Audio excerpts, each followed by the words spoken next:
Am I the a-hole for kicking my husband and his son out of my home? I have an 8-year-old and a 5-year-old. My husband has an 8-year-old stepkid.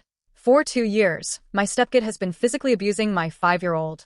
All he does to stay out of trouble is run to his dad first and lie. He accidentally shut my child's hand in the car door twice, accidentally shut his head in the car door, shoved him to the ground multiple times a week, rammed his bike into him, and whipped him in the face with a stick after I said to put sticks down.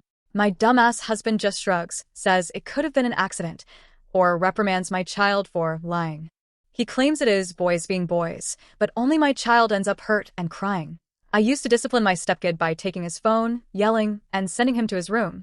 He was unhappy with me and told his mom he was terrified of me. CPS investigated me for 6 months because he lied, saying I threatened to slap him, shoved him, threw a beer can that hit him, and punched my husband.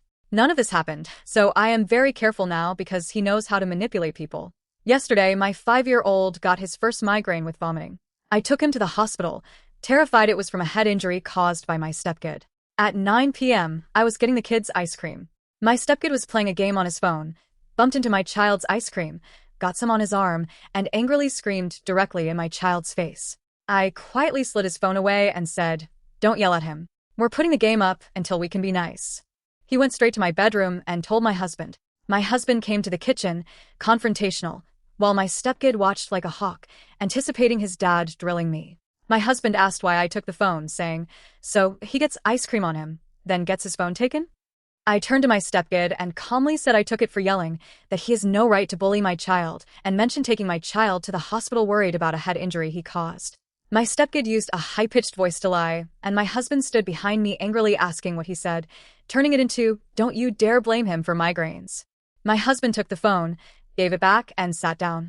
I followed my husband to ask why he was undermining me in front of his son. My stepkid followed. I asked him to go to his room, so he wouldn't witness a hostile conversation. My husband said, "No, you can stay right here.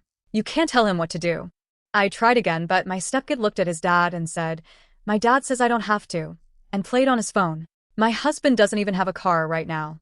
I asked him to have his dad pick him up for the night at the minimum. They both waited outside in the dark for his dad. I own the home. My husband hasn't contributed financially in over a year while stealing money from my wallet and credit cards, and I am 9 months pregnant.